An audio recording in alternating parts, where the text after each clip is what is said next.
Welcome everyone, the iPad mini 6 makes me sad. Let me explain why. So first of all, this device is an incredible iPad, right? First of all, finally, we don't have these fat bezels all around the iPad. I never found it to be a big deal. However, look at this. I mean, look how great that model design looks on this device. Next, we also do have quad speakers with USB Type-C. The sound quality on this device is massively ahead of the iPad mini 5. It honestly isn't comparable. And of course, we do have the smart connector and we do have the Touch ID on the power button. We also do have the latest A15, and this device can game better than the M1 iPad Pro. I mean, this is the dream device. Remember as well, this only costs 500 quid. 500 quid for the best gaming device on the market. £500. Tell me one Android device which can game anywhere near as good as this for 500 quid. The reality is you can't. However, I can't switch this. I cannot switch to this, and there is why. It's not because I have the money for it, because I obviously have one here. You know, the reason why is because of two devices which make this kind of like, what's the point of having this? So number one, this device right here. This is the iPad Pro 12.9-inch M1. I already own this iPad Pro, and it's like, if I were to switch over to this iPad mini, it's like, things get complicated, right? On its own, if I only had the 12.9-inch iPad Pro, I could switch to the mini. I could switch, even though I wouldn't be a big fan of, not having ProMotion, I could switch, no issues. However, things get really complicated when this device comes into the equation. The Samsung Galaxy Z Fold 3.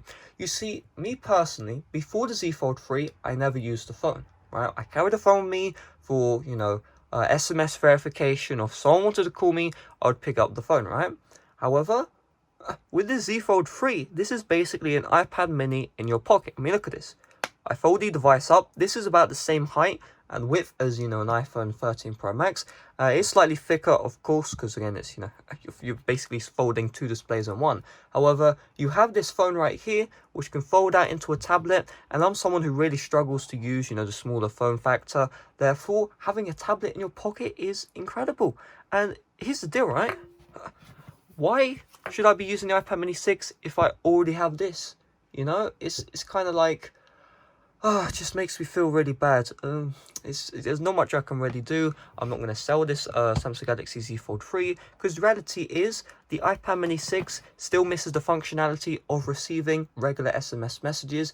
If it could receive regular SMS messages, I could consider rethinking my ecosystem, what devices I'm using, because honestly, this device on its own, better game performance than the iPad Pro M1. Maybe I could get some somewhat good keyboard case, and then I could make my my MacBook Pro have more use, because currently my M1 iPad Pro, for the most part, does most of my MacBook tasks. The only tasks it doesn't do is streaming and video rendering.